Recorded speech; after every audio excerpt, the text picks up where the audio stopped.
Welcome to Youth Baseball Talk with Gabriel and Chris.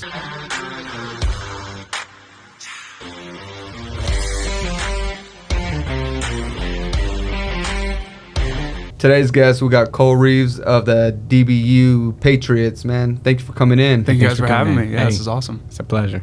How did you get into baseball? Got into baseball. I was honestly an athlete when I was little. So I just played all the sports, baseball, basketball, football, soccer. But, as I got older, I really kind of chiseled it down to like baseball and football. My dad really kind of exposed me to that. I'm actually named after Cal Ripken Jr., so I got kind of pressured in to being a baseball player. So I'm Cole Ripken Reeves. Dad was a huge baseball guy, and Cal Ripken was kind of his favorite player. So got introduced to it by him, and, I just kind of love for the game, just took off after that. So growing up, what organization did you play for, if they're still around, or, Yeah, so I played for Thrive Baseball. It's kind of a smaller, there's only a few teams of various age groups, but I played for Thrive Baseball all the way through high school, 14 through 17U, whichever that is. And I guess played for like Dallas Tigers and stuff like that too. But yeah, played baseball around the area, and, it's a lot of good competition around here. Oh, yeah. For sure. Oh, yeah. We're fortunate to see a lot of the good competition that we interview some of them, Right. or we'll try to interview you and see them. Tell us a little bit about coming up in baseball through the different stages of select to middle school through high school and now collegiate. Yeah, I mean, they're all different when you look at them, but it's all the same in a way. I like to tell people, it's the same game, just different stages. Yeah. Like growing up, went to Shelton High School, went to Shelton Middle School, and played ball for Coach Locke, and that's how I actually met Rojas here. And, just the different stages, it's a lot of fun getting to grow up through the game. Like, you get to see things and experience things and meet people that, know their sport really. I'm glad you said that, because it just now clicked that you said that. These kids are experiencing things that a lot of their classmates don't get to experience. Yeah. They don't get to go out to Houston on a random weekend or Gulf Shore, wherever baseball takes them. They're fortunate to do it, and it's just a whole different world that some of his friends are missing, some of your friends missed, that don't play baseball, or at least don't play travel baseball. Right, exactly. It's a whole different world out there. Different world. And I think, like, when I was his age, it was like, I have to go to Houston for a weekend. But now I'm older, I'm like, I get to go to Houston for a weekend. Like, the older you get, the kind of more mature you get to understand, and it's just like, it's a get to, not a have to. Mm-hmm. The memories that I made when I was his age and when I was young, just traveling with my buddies and making memories with my dad, like on the road, going to those tournaments or something that I'll never forget. So you nailed it. You said memories. So try to think back. What is your favorite memory from travel baseball? Man, I could not tell you like a game or a play, but like my favorite memory is just. It could just be on the road with your pops. I think I would just definitely say that, like, just the memories with my friends, like running around the hotel rooms and just Been there. Just like hanging out with my dad. Like my dad sacrificed a lot. Yeah. And I know he knows that I'm appreciative of it, but like he will never understand like just how grateful I am for those memories, because it's just.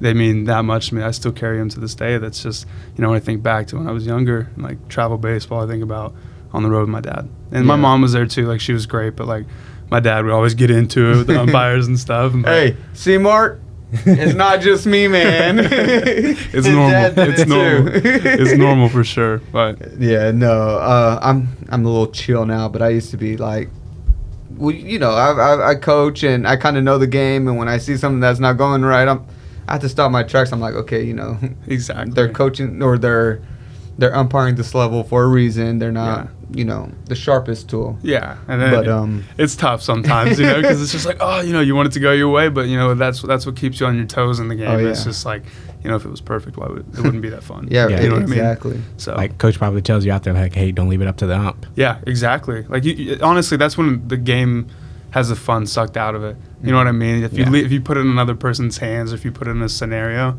it's no fun. You just got to be grateful, and you just got to really understand, like, umpires, they make mistakes. Yeah. They're human, but you know what? They're out here enjoying the game as much as I am. So. Exactly. Hey, so Cole, tell me, I meant to do this in the beginning of the interview, but tell me, what position do you play, or positions? Yeah, so I'm a pitcher in college, so I'm just a right-handed pitcher. That's it. That's it. I'm a PO. That, kids? You better start working on your craft, man. Yeah, just so a you're PO. right-handed pitcher? Right-handed pitcher, yes, sir. Awesome. So growing up in youth baseball, what was your favorite position?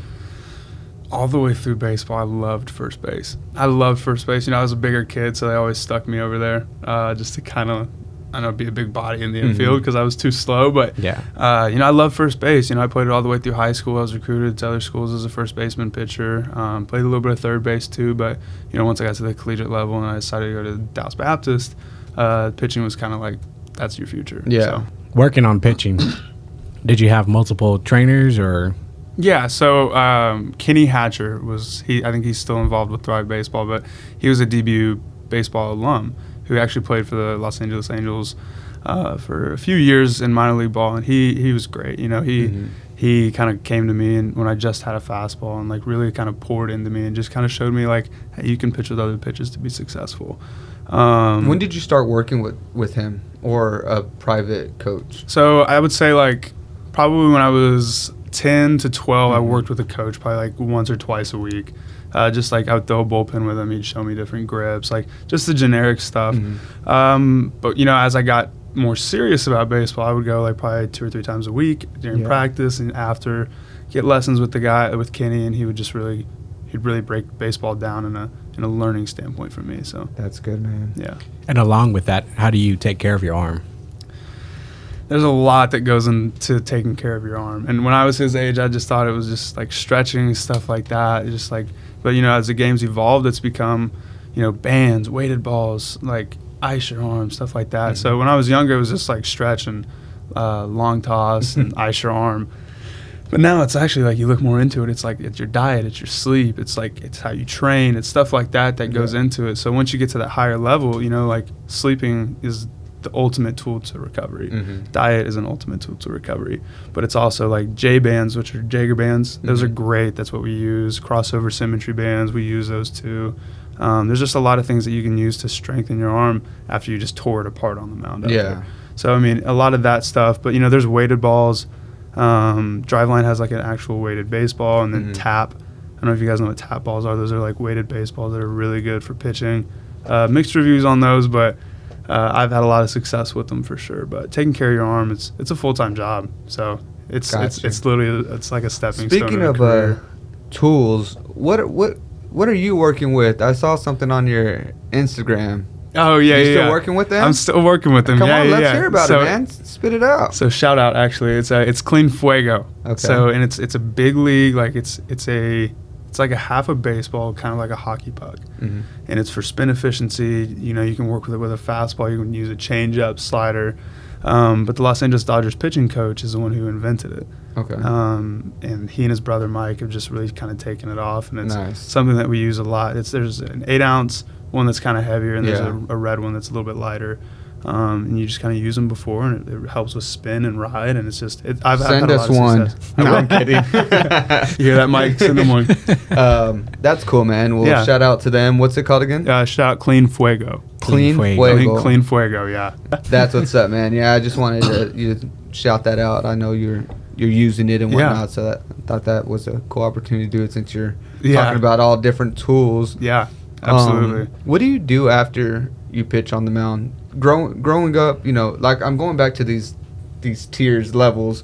What was your approach after each pitch? And you don't have to be, if you can't remember. You know, I think like after, you're talking like recovery wise. Yeah, recovery. Like routine. You know, after I would pitch when I was little, it was always like my dad would yell like, "Hey, go get your poles in," and I'd run and I'd go get my poles, and my coach would make me go run like 5 or 6 poles just to kind of get your body feeling right and the blood flowing to get more recovery. You know, there's a lot of science that like that is beneficial, but as I got older, it was more just like go like jump rope for 5 minutes and do like there is other stuff you can do. So like after an outing, I'll go do crossover symmetry bands. Okay. Just to kind of move the next arm. day or no, right after. Right after. Right. So after. I'll just go do bands and just kind of like move my arm in a non-stressful way, and then just kind of let my body recover. So nice. So being at the collegiate level, what's your favorite memory or What's the highest you've gone? Oh man, there's so many memories that have come with college baseball. I've been super lucky to be at a place like DBU that's just it's such an amazing environment and an amazing program. Like they care so much about development, developing their pitchers, developing their hitters, but also developing as young men and as Christians. So it's a very cool place. So I've had a lot of very cool memories that have happened, but I think last year going to Super Regionals was one. That was it was something that our team, like at the beginning of the year, we're like, we're going to go to Omaha, we're going to do it. And then we hit a little bit of adversity as a team, and a lot of stuff that a lot of people don't know about and won't know about. But we hit a little bit of a rough patch in the middle of the year, and it was really cool to see how the team came together instead of separating. And when we came together, we just took off. And that was honestly the key to our success. And, we had a coach that had a saying, adversity creates opportunity, and it's all about your response. So we were like, well, this is our adversity. We can either fold or we can come together and tough right through it. That being one of the most successful seasons in DBU baseball history, and going further than any other DBU team has to Super Regional and winning a game there. And that was it. It was cool. That was just fun experience traveling. And so maybe some of these kids know how the college or the collegiate players travel, but I don't. So did y'all fly, bus? How'd y'all? So for like regular season games, conference, we play kind of out of state conference. So we'll go to like Illinois, Indiana, stuff like that. So we'll fly there usually and fly back. Gotcha. But like close games like TCU, OU, Oklahoma State, Baylor, like anything that's drivable, we'll drive. We'll bus. Yeah. Nice. That's cool. I always wondered. Yeah. I don't know if I was the only one, but I'm like, man, I know collegiate, they might rough it and bust it out. I don't know. We have busted. Yeah, we have roughed it. I mean, after a conference tournament, you never really lose. You don't know when you're going to lose. Right. Sorry. You don't know when you're going to lose conference tournament. So, you'll fly up there, but they don't want to book a flight. So you'll roll ride 16 hours, 15 hours back on a bus. But, like I said, it's all about how you look at it. Right. So you can look at it like, oh, this is 15 hours on a bus. You're like, I get to be 15 hours with my best friends on a bus. Exactly. And that's where a lot of cool memories are. And it's just like you're playing games, you're watching movies, stuff like that. It's fun. So it's more of a brotherhood. That's good, man. Yeah. So going back to high school, middle schools, most middle school players are doing travel ball, so they're playing a lot. But in high school, how much baseball did you really play in high school? And did your high school coaches let you bat? Yeah, so they needed you. They did need me. They did need me. Yeah. So I raked in high school, believe it or not. Know. Yeah, Rojas knows. He knows. But yeah, I think how much did I pitch? I pitched a lot. Shelton, they had some good arms, but that was where I really started to shine with high school. Yeah. I started to really take off as a pitcher there. But yeah, I think honestly, it was just any time I could. Gotcha. It was like, how you feeling today? Good. All right, let's go. Yeah. One of those things. But I played football too in high school and middle school, and that I would train for that in the fall, and then as soon as football was over, baseball. You went straight to baseball. Straight to it, like the next day. And even then, like even during football, I was still getting after it. Like I would go to football, and I had a batting cage in my backyard, and I would come home and have my dad soft toss me for a little bit, and and I, honestly, I key a lot of my baseball success to my football. Right. Because it's just like getting me in shape and treating my arm right. Like learning how to do that stuff, it carried over. But it's two totally different things. Yeah. Now, I know you were quarterback for Shelton. Did you play? I don't think you played any defense, did you? No, they didn't let me play any defense. Yeah, I think my freshman year I played like one scrimmage at middle linebacker, and then they're like, this is not a good idea. They said, nope, never mind. Yeah, exactly. Get your butt back over there. No, yeah, I was just curious. So when you're in the gym, do you work out for strength or mobility?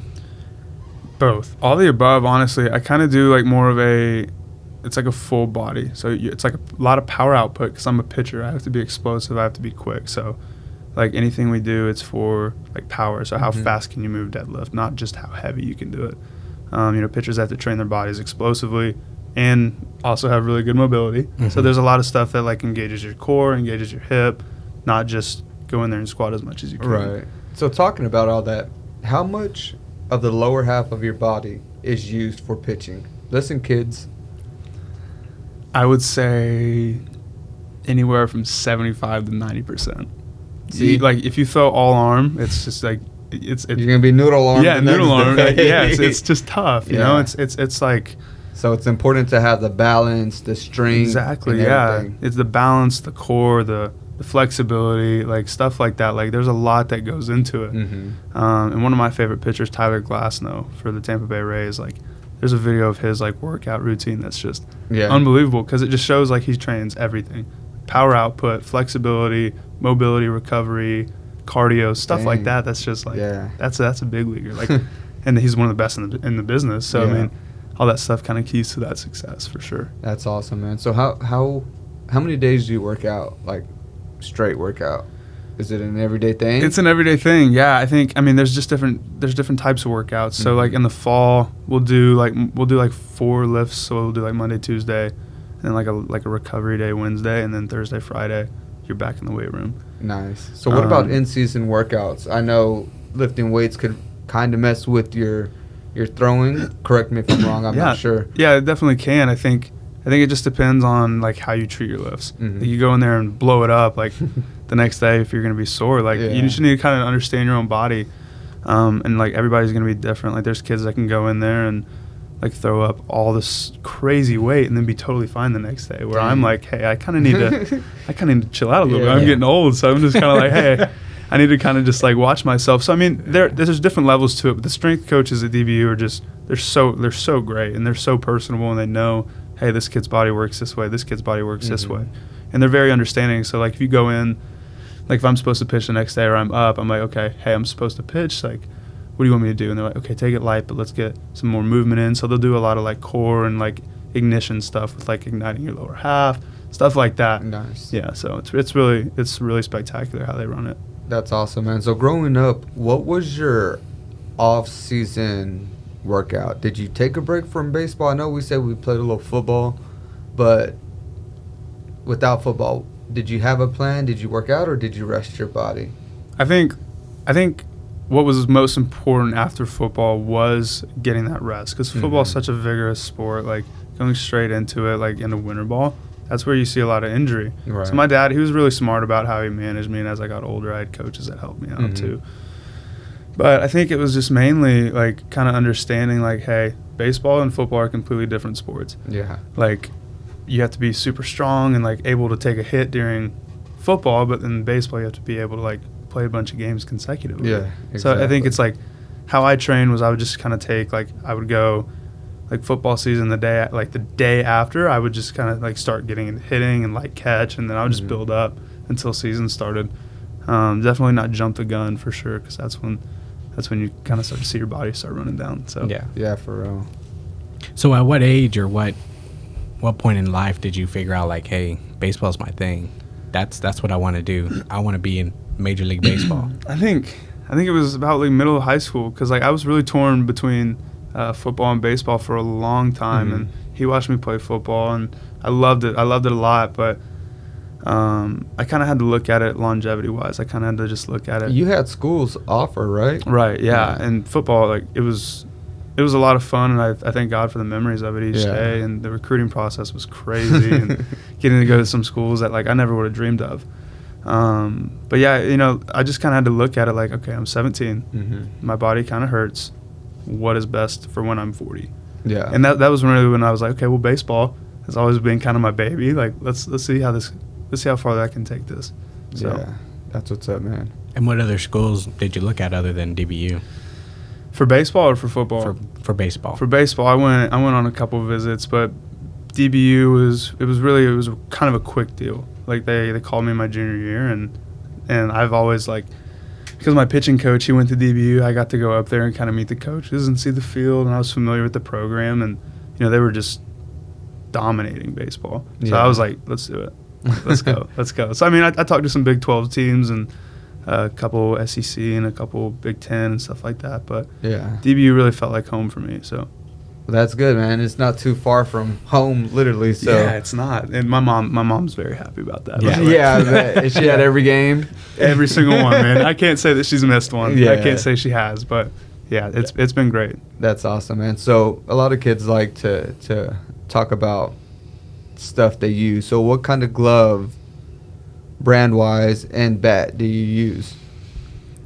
I don't use a bat anymore. I wish I did. I'm a PO. But I'm biased for Rawlings. I think Rawlings is great. Rawlings, they hook us up at DBU. Like Rawlings gloves, we get hooked up. They take really good care of us.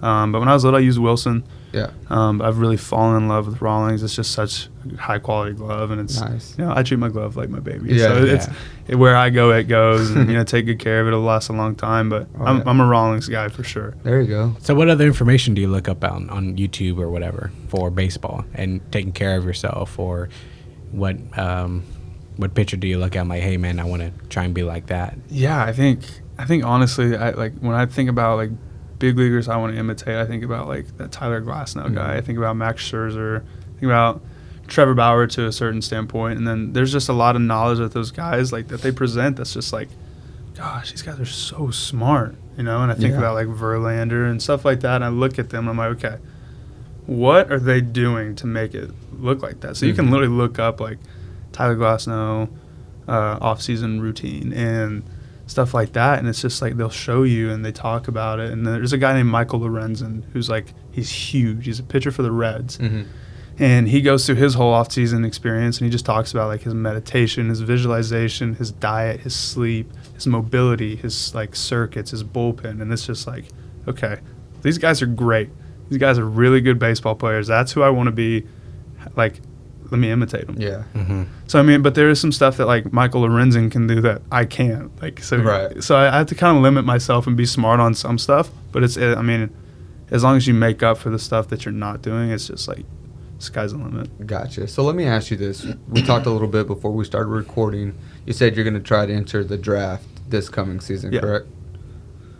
What are you doing to prepare yourself for that leap?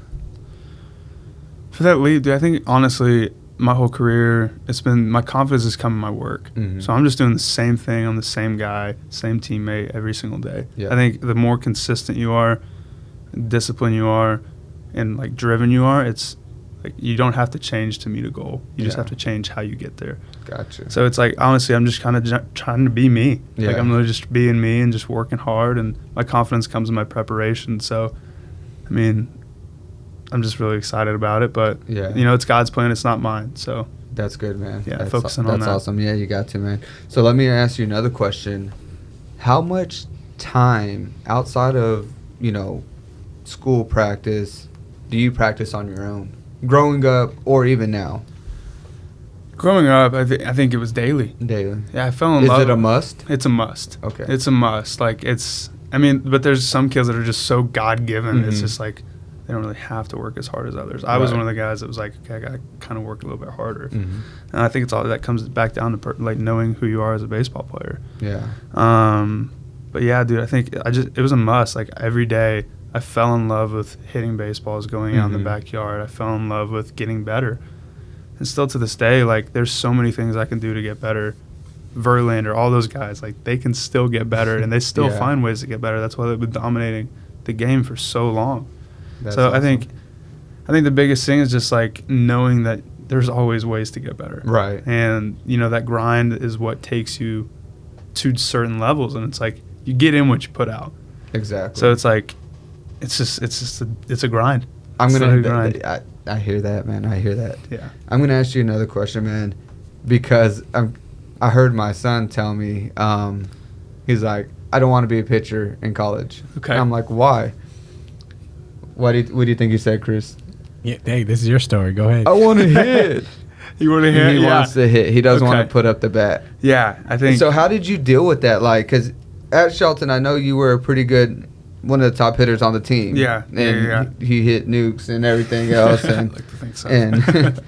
and whatnot. So how did you deal with, like, losing the bat?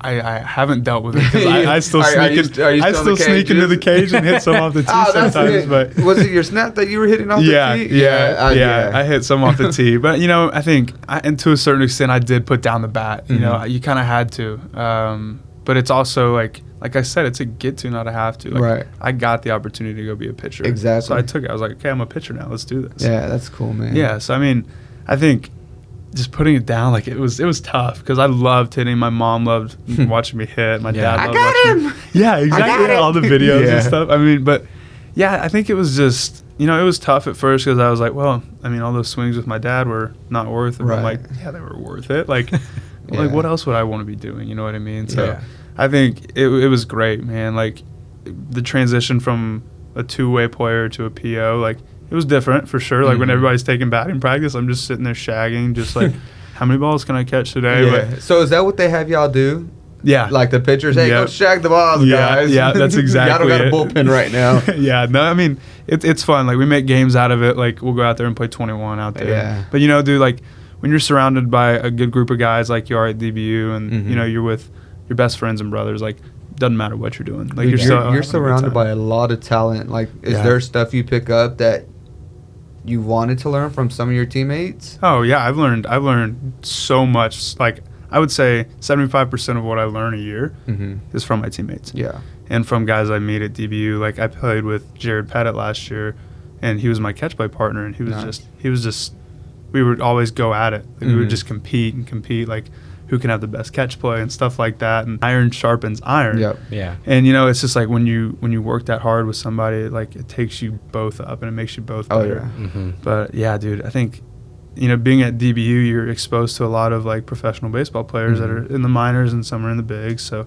whenever those guys come back, I'm like, hey, show me your slider, show me your changeup, stuff like that. So you pick at them as they come back. Oh yeah, dude. Oh, yeah. DBU is such a little hidden gem here in DFW. Yeah, it is. Not many people really know, like, DBU, small college over there. Yeah. But they don't know they have a bad A baseball program. Yeah. That's awesome, man. Yeah, it's kind of fun, being the Cinderella story of I mean, it's kind of like when you're watching March Madness and you got like a Loyola Chicago and it's like, who are those guys? They can play. And now they're respected. Yeah. And then when they see DBU, they're like, who's that kid? Cole, let me look in. And then boom, boom, keeps going.